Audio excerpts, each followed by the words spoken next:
नमस्कार, आप सभी का स्वागत है हमारे खास प्रोग्राम हेल्थ फर्स्ट में। दोस्तों, गर्भावस्था के दौरान ठीक से देखभाल मां और बच्चे दोनों के स्वास्थ्य के लिए महत्वपूर्ण होती है। तकनीकी रूप से गर्भावस्था के दौरान की जाने वाली देखभाल को प्रसव पूर्व देखभाल भी कहा जाता है। माना जाता है कि गर्भावस्था में प्रसूता की देखभाल में की गई लापरवाही बच्चे के जन्म के समय बच्चे और प्रसूता के लिए बहुत खतरनाक साबित हो सकती है। गर्भावस्था में प्रसूता को किस तरह की समस्याओं का सामना करना पड़ता है और उन समस्याओं का कैसे इलाज संभव है, आज हम जानेंगे हमारे शो में।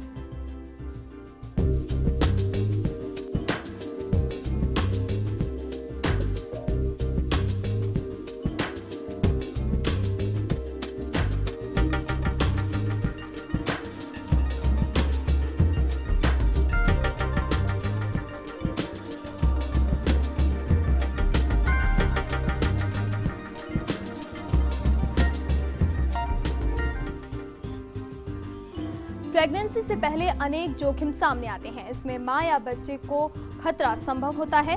नियमित जांच से ये जोखिम हम समय से ही ठीक कर सकते हैं और पहचान सकते हैं कि किस तरीके की समस्याएं सामने आ रही हैं और किस तरीके की समस्याओं को हमें निपटाना है और किस तरीके की समस्याओं को हमें निजात दिलानी है। उसके लिए भी हम आगे से ही प्रिकॉशन ले सकते हैं। उन समस्याओं से कैसे बचकर एक स्वस्थ बच्चे को जन्म दिया जा सकता है, ऐसे ही कुछ सवालों के जवाब देने के लिए आज हमारे साथ स्टूडियो में मौजूद हैं डॉक्टर हरवंश सिंह दुआ।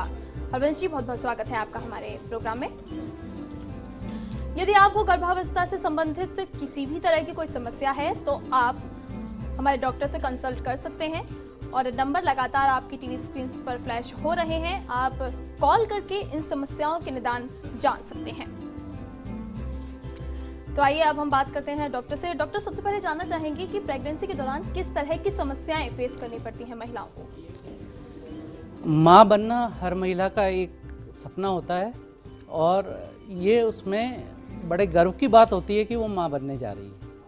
माँ बनने के दौरान महिला के शरीर में अनेक भौतिक और मानसिक परिवर्तन आते हैं। यदि उनसे महिला प्रॉपर तरीके से कोप कर लेती है, एडजस्ट कर लेती है, तो किसी प्रकार की समस्या नहीं होती और हम कई प्रकार की जो गंभीर अवस्था उससे पैदा हो सकती है उससे बच सकते हैं अगर हम समय पे उसको जान लें तो। जी डॉक्टर, सबसे पहले ये जानना चाहेंगे कि प्रेगनेंसी के दौरान कई तरह की समस्याएं आती हैं। इन समस्याओं से निपटने के लिए ऐसे कौन से उपाय हैं जो करने चाहिए?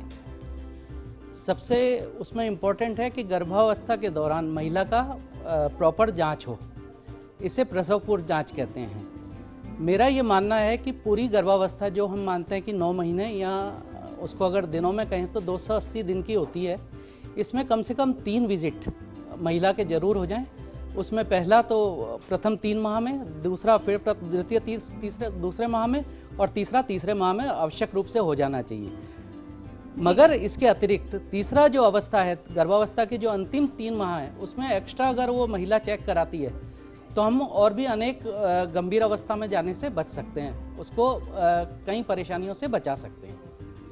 जी डॉक्टर साहब, सबसे जो इम्पोर्टेंट चीज़ यहाँ पर होती है कि प्रेगनेंसी के दौरान डाइट किस तरह की होनी चाहिए, क्योंकि ज़्यादातर महिलाएं इसी चीज़ के लिए कॉन्शियस होती हैं कि हम क्या खाएं क्या ना खाएं। जहाँ तक गर्भावस्था के दौरान आहार का विषय है, जैसा आपने पूछा, बहुत अच्छा सवाल है। जो प्रथम अवस्था होती है महिला के, जो प्रथम 3 माह होते हैं, उसमें महिला में आने वाले भौतिक परिवर्तनों के कारण उसको उल्टी वगैरह का होना रहता है। महिला बार बार शिकायत लेके आती है कि मैं खाना नहीं खा पा रही, मेरे खाने की इच्छा नहीं होती, या कुछ खाती हूँ तो उल्टी हो जाती है। इसके लिए हम लोग मरीज को कुछ दवाएं भी देते हैं जी। मगर उससे आवश्यक है कि यदि महिला अपना पूरा आहार है उसको 3 में, 4 में, 5 में डिवाइड करके थोड़े थोड़े अल्पाहार ले, तो इस प्रकार की उल्टी से मरीज को निजात मिलेगी, उसका खाना खाने की इच्छा होगी। ऐसा कोई वो नहीं है जैसी पुरानी रीतियाँ सोच में आ रही हैं कि आती रही हैं। पुराने लोग बाग कहते हैं ये खाना चाहिए, ये गर्म होता है, ये ठंडा होता है, ऐसा कुछ भी नहीं है जी। जो महिला को अच्छा लगे वो खाना चाहिए, मगर ओवर डाइटिंग से बचना चाहिए। थोड़ा थोड़ा वो खाए। और हम जो मानते हैं कि प्रतिदिन लगभग यदि महिला 500 कैलोरी के लगभग आहार लेती है तो वो उसके लिए सफिशिएंट है। डॉक्टर, हमारे साथ एक कॉलर जुड़ी हुई है अजमेर से, माला बताइए क्या क्वेश्चन है आपका? जी मैम, अभी मेरा 3रा महीना चल रहा है। जी। और मुझे उल्टी बहुत ज्यादा होती है, मतलब जी बहुत खराब रहता है, कुछ भी खाने की इच्छा नहीं होती है, कुछ भी हो चाहे वो। आपके मतलब मैं खाना भी बहुत कम हाँ, खा रही हूँ अभी। आपके कॉल करने। दवाइयाँ चलती है हाँ सर हाँ मेरी, हाँ। मगर फिर भी मतलब होता ही है, दिन में 1-2 बार फिर भी हो जाती है उल्टी। आपके कॉल करने से पहले ही मैं इसका जवाब दे चुका हूँ कि अपने आहार को आप डिवाइड करके थोड़े थोड़ी मात्रा में लें। इसके अतिरिक्त आप ग्लूकोज पानी में घोल के उसका सेवन कर सकते हैं। यदि ग्लूकोज ना लें तो शिकंजी वगैरह शक्कर और थोड़ा सा नमक डाल के वो लें तो वो भी आपके लिए बहुत बेनिफिशियल रहेगा। और शुरू में महिला का उल्टी होना बहुत आम बात है, इसको कोई गंभीर उससे नहीं लेना चाहिए। जी माला जी, आपको आपका जवाब मिल गया होगा। अगले क्वेश्चन पे हम आएंगे। डॉक्टर, जिस तरीके से लगातार स्वाइन फ्लू आजकल बहुत ज़्यादा चल रहा है, मौतें भी इससे बहुत ज़्यादा हो रही हैं, ये जानना चाहेंगी कि अगर प्रेग्नेंट लेडी को अगर स्वाइन फ्लू होता है तो चांसेस ज़्यादा होते हैं कि बच्चे को भी स्वाइन फ्लू हो सकता है? आपके प्रश्न को मैं दो में डिवाइड करना चाहूँगा। जी। एक तो माँ का स्वाइन फ्लू होना और एक बच्चे का स्वाइन फ्लू होना। बच्चे को स्वाइन फ्लू माँ के स्वाइन फ्लू होने से किसी प्रकार भी संभव नहीं है, इसलिए ये भ्रांति नहीं रहनी चाहिए कि माँ को स्वाइन फ्लू होने से बच्चे को स्वाइन फ्लू होगा। तो ये पार्ट तो हमारा बिल्कुल क्लियर हो गया। अब रहा माँ का। माँ यदि गर्भावस्था में है तो स्वाइन फ्लू होने की संभावना बहुत ज़्यादा रहती है। इसलिए यदि महिला को गर्भ के दौरान प्रसवावस्था के दौरान थोड़ी सी भी खांसी है तो उनको उसको सीरियसली लेना चाहिए। जो स्वाइन फ्लू के आम लक्षण हैं उनके परिक्षेप्य में उसको देखना चाहिए कि कहीं ये स्वाइन फ्लू की तरफ तो नहीं बढ़ रही है। हाँ, उसमें अगर ए और बी कैटेगरी का स्वाइन फ्लू है तो उसको हम घर पर आराम से ठीक कर सकते हैं। यदि सी कैटेगरी का स्वाइन फ्लू है तो उसको निश्चित रूप से भर्ती कराना आवश्यक होगा। जी डॉक्टर, एक आम प्रचलन में ये ज़्यादा देखने को मिलता है कि जो प्रेग्नेंट लेडी होती हैं उनको हमेशा ये कहा जाता है कि आप भारी चीज़ें मत उठाओ, ये काम मत करो, वो काम मत करो। तो आखिर एक्सरसाइज भी क्या प्रेग्नेंट लेडी को नहीं करनी चाहिए? जैसा मैंने बताया आपको कि पुराने जो लोग बाग हैं वो ये कहते हैं कि महिलाओं को भारी वजन उठाने से बचना चाहिए। उसका कारण ये था कि पूर्व में जब महिलाएं घर का काम करती थी तो वो काफ़ी भारी भारी काम करती थी। आज की तारीख में हमारी जो सामाजिक परिक्षेप है वो बदल गया है।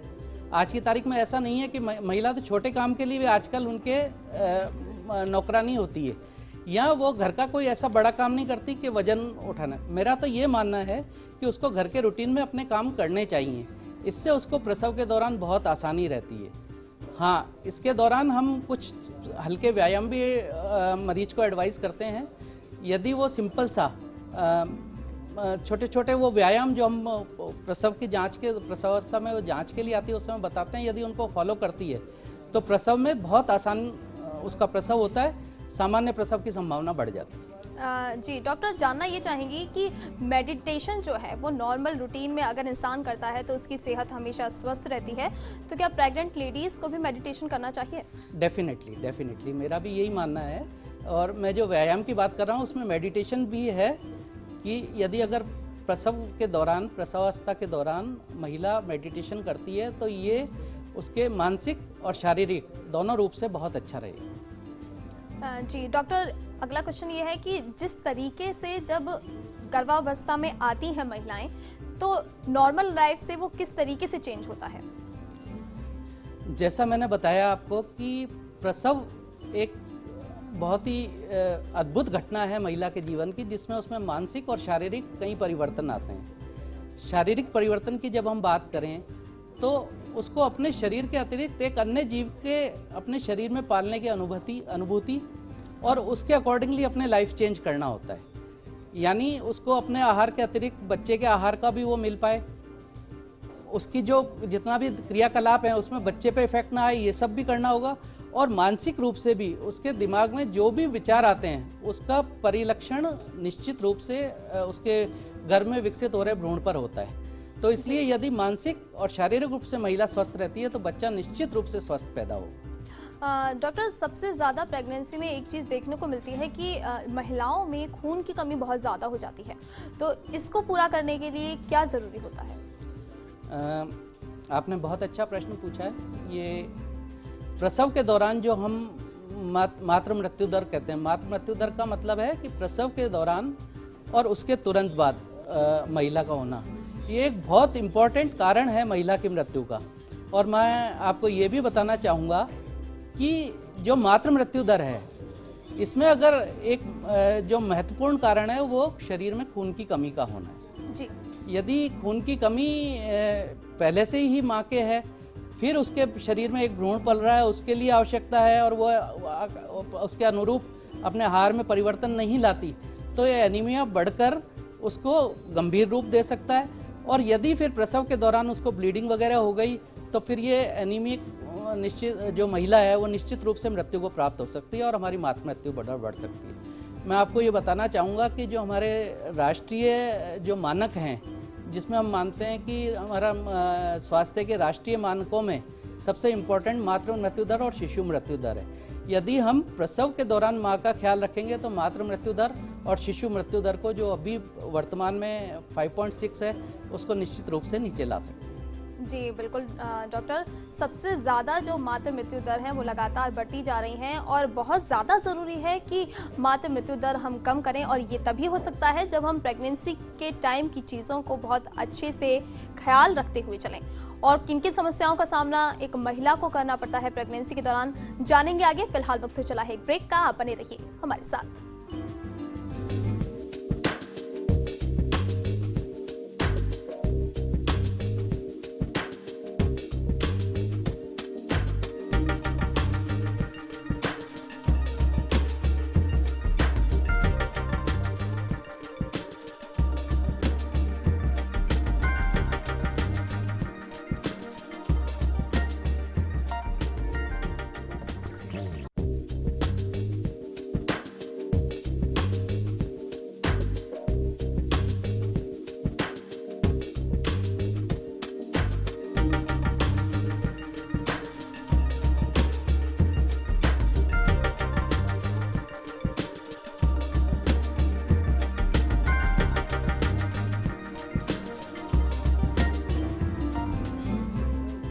ब्रेक के बाद एक बार फिर से आप सभी का स्वागत है हमारे खास कार्यक्रम हेल्थ फर्स्ट में। और आज हम बात कर रहे हैं प्रेगनेंसी से पहले होने वाली समस्याओं के बारे में, और हमारे साथ डॉक्टर भी मौजूद हैं। डॉक्टर, जानना चाहेंगे कि जिस तरीके से जब महिला प्रेग्नेंट होती है तो प्रेगनेंसी के टाइम वो कितना वेट गेन करे? मैं आपकी बात में ये पहले ऐड करना चाहूँगा कि प्रसव के पूर्व जब महिला हमारे पास जांच के लिए आती है तो हम क्या क्या जांच करते हैं जी। उसमें हम मरीज की एक सामान्य परिस्थिति, उसको एक बार देखने में ही कहीं कोई ऐसी बीमारी जैसा लुक तो नहीं लग रहा, उसमें कितना वजन का वो बढ़ोतरी हो रही है हर वीक या हर महीने वो जब अपने पास चेकअप के लिए आ रही है, और उसके अतिरिक्त उसका ब्लड प्रेशर वगैरह लेके उसके बाद में उसकी खून की जांच इत्यादि करते हैं हम लोग जी। महिला आजकल इतनी समझदार हो गई हैं, और मैं कहता हूँ होना भी चाहिए, कि वो पूछती हैं कि डॉक्टर साहब मेरा वजन जो बढ़ रहा है ये सही बढ़ रहा है या नहीं, मतलब बच्चा सही ग्रो कर रहा है या नहीं। अभी अपने पास में बहुत सारी जांचों की चीज़ें उपलब्ध हैं, जैसे सोनोग्राफी वगैरह जब नहीं थी तो हम वेट गेन जो है महिला का वजन कितना वो गेन कर रही है इस पर बहुत ज़्यादा डिपेंडेंट थे। तो महिला बड़ी चिंतित रहती है कि डॉक्टर साहब मेरा वजन बढ़ नहीं रहा, स्टेटिक है या ये नहीं। तो मैं एक्सप्लेन करना चाहूँगा कि पूरी प्रेगनेंसी के दौरान, पूरे प्रसव के दौरान महिला का जो एवरेज वजन बढ़ता है वो 10 किलोग्राम के लगभग बढ़ता है, और 12.5 किलोग्राम तक एक प्रसव के दौरान 9 महीने के दौरान बढ़ना हम सामान्य मानते हैं। यदि 12.5 किलो से ज़्यादा वजन उसका बढ़ा है तो ये किसी न किसी एबनॉर्मेलिटी की तरफ हमारा इंडिकेशन होता है। इस जो 10 किलोग्राम का वजन प्रसव के दौरान महिला का बढ़ना है, इसमें से शुरू के 3 माह, जैसा मैंने आपको बताया कि पूरी प्रेगनेंसी को हम 3 माह, 6 माह और 9 माह में डिवाइड करते हैं, तो प्रथम 3 माह में 1/3 लगभग जो वजन है उसका वो 3 माह से 5 माह के बीच में बढ़ता है। फिर जो अगला 10 वीक होते हैं, मतलब 20 वीक से लेकर 30 वीक तक का समय है, उसमें उसका 1/3 वजन बढ़ता है, और 30 वीक के बाद में फिर 1/3 वजन बढ़ता है। यदि इससे ज़्यादा वजन बढ़ रहा है तो निश्चित रूप से ये चिंता का विषय है। यदि इससे कम बढ़ रहा है तो भी चिंता का विषय है कि बच्चा वजन नहीं बढ़ा तो बच्चा ग्रो कर रहा है या नहीं कर रहा। जी डॉक्टर, सबसे ज़्यादा प्रेगनेंसी टाइम में किस तरह के ऐसे निशान होते हैं जब लगता है कि खतरा ज़्यादा है? ये जो सामान्य लक्षण हैं ये हम चाहते हैं कि जो भी महिला बच्चे को जन्म देने जा रही है उसको स्वयं को इसकी जानकारी हो। इसमें जैसा मैंने बताया कि यदि पहला बच्चा है, पहली बार अगर किसी की प्रेगनेंसी हो रही है तो उसको हम एट रिस्क या विशेष प्रसव मानते हैं। जिसके 4-5 बच्चों से ज़्यादा हो गए और फिर वो प्रसव में है तो निश्चित रूप से वो स्पेशल श्रेणी में आती है। इसके अतिरिक्त यदि महिला को पूर्व में कोई बीमारी रही है, जैसे डायबिटीज़ है, एस्थमा है, एनीमिया है, थायराइड है, इस तरह की कोई भी बीमारी रही है, ब्लड प्रेशर है, तो निश्चित रूप से वो हमारे लिए सोच का विषय है और वो हम विशेष श्रेणी में रखते हैं और उनकी हम समय समय पर जांच करते हैं। जी डॉक्टर, जब प्रेगनेंसी टाइम में नॉर्मली पेन जब होता है तो उसके लिए किस टाइप की मेडिसिन यूज़ करनी चाहिए? मरीज को यदि प्रसव के दौरान सामान्य पेन हो रहा है तो स्व औषधि जो ले लेते हैं मरीज, उससे बचना चाहिए। थोड़ा बहुत दर्द होना सामान्य प्रक्रिया है, यदि उसके लिए हम किसी प्रकार की औषधि नहीं लें तो ज़्यादा अच्छा है। किंतु समय पर डॉक्टर को चेक जरूर करा लेना चाहिए कि कहीं ये किसी एबनॉर्मल उसका कंडीशन का इंडिकेशन तो नहीं है। जी मैं जो अपनी पहली बात जो आपसे कर रहा था कि प्रसव के दौरान कौन से लक्षण हैं जो हम देखें तो डॉक्टर को कंसल्ट करें या उसको ये जाने कि हाँ भाई कुछ गंभीर बीमारी हो रही है। उसमें एक दर्द होना जो आप कह रहे हैं, अभी पूछ रहे हैं, उसके अलावा चक्कर आना, यदि मरीज को चक्कर आते हैं तो कहीं खून की कमी की वजह से तो नहीं है, ब्लड प्रेशर बढ़ने से तो नहीं है। इसके अलावा वॉमिट होना, बहुत ज़्यादा उल्टियाँ होना। उसके अलावा शरीर में सूजन आना, यदि मरीज के हाथ पैरों में सूजन आ रही है तो निश्चित रूप से हमारे को दिखाना चाहिए कि ये किस वजह से आ रही है। जी डॉक्टर, प्रेगनेंसी टाइम में फैमिली एनवायरनमेंट का कितना ज़्यादा इफेक्ट होता है?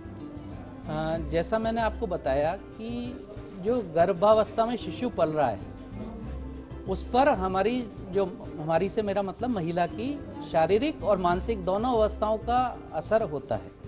यदि महिला को प्रसव के दौरान हेल्दी एटमॉस्फेयर ना मिले, पारिवारिक वातावरण अच्छा ना मिले, तो उससे गर्भस्थ शिशु के डेवलपमेंट में निश्चित रूप से प्रॉब्लम आती है। तो मेरा यही कहना है कि जो प्रसव के लिए जो महिला है, गर्भावस्था में जो महिला है, उसको परिवार के सभी सदस्य इतना अच्छा माहौल दें कि उसको पूरे डेवलपमेंट में अपने और स्वयं के जो बच्चा गर्भ में डेवलप हो रहा है उसके विकास में सहायक सिद्ध हो। जी डॉक्टर, जानना चाहेंगे कि आप किस तरह की सलाह देना चाहेंगे प्रेग्नेंट लेडीज़ को? मैंने जैसा आपको बताया कि मरीजों का रेगुलर चेकअप, महिला को अपना रेगुलर चेकअप के लिए डॉक्टर से समय समय पर कंसल्ट करना चाहिए। इसके लिए मैंने बताया कि 3 प्रसव पूर्व जांचें तो अत्यावश्यक हैं। प्रथम 3 माह में, द्वितीय तिमाही में और तृतीय तिमाही में। यदि तृतीय तिमाही में वो 2-3 जांचें कराती है तो वो ज़्यादा अच्छा रहेगा। आहार का मैंने आपको बताया कि अल्पाहार और पौष्टिक आहार वो ले, सामाजिक वातावरण उसको अच्छा मिले, और जो हमने लक्षण बताए गंभीर अवस्था के, यदि उसको महिला समझती है और समय पर डॉक्टर से कंसल्ट करती है तो हम गर्भावस्था में होने वाली जो गंभीर कोई बीमारी है उससे हम बच सकते हैं। तो दोस्तों, आज आपने जाना कि किस तरीके से प्रेगनेंसी टाइम में आपको किन किन चीज़ों का ख्याल रखना है और फैमिली एनवायरनमेंट कितना ज़्यादा इम्पॉर्टेंट होता है एक प्रेग्नेंट लेडी के लिए। और आखिर में समय हो गया है जानने का कि आज क्या है दादी माँ का नुस्खा। दादी माँ के नुस्खे में आज हम आपको बताएंगे ऐसे 5 फूड्स के बारे में जो भोज्य पदार्थ से रिलेटेड है।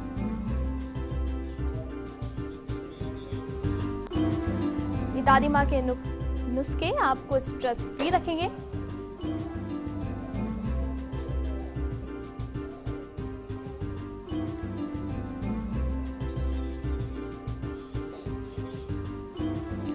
तो सबसे पहले बात करते हैं केले की, जो आपके डाइपेटोफॉन एमिनो एसिड को नियंत्रण में रखेगा और आपको आपके जो मूड को है उसको भी रिलैक्स करेगा।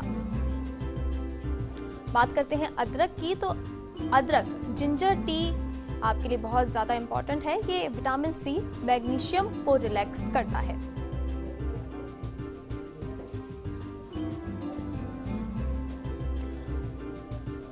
वहीं बात करते हैं काटर की, जो विटामिन ए का स्रोत है। गाजर बहुत ही ज्यादा लाभदायक होता है, ये स्ट्रेस को भी फ्री करता है।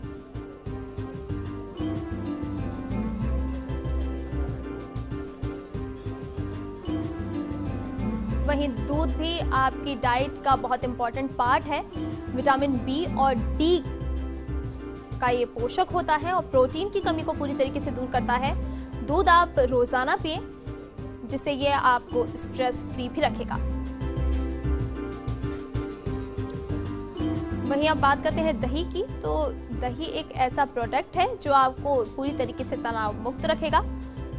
तो डेली प्रेग्नेंट लेडीज दही को अपने खाने में जरूर इंक्लूड करें। आशा करते हैं आपको हमारा ये शो काफी पसंद आया होगा। डॉक्टर, आपको भी बहुत बहुत धन्यवाद हमारे शो में शामिल होने के लिए। अगर आप जानना चाहते हैं अपनी बीमारी से संबंधित कोई भी जवाब, तो आप हमें कॉल कर सकते हैं या फिर मेल कर सकते हैं। हमारा मेल आईडी है healthfirst@firstindianews.com। अगले शनिवार फिर से होगी आपसे मुलाकात, तब तक दीजिए इजाजत। नमस्कार।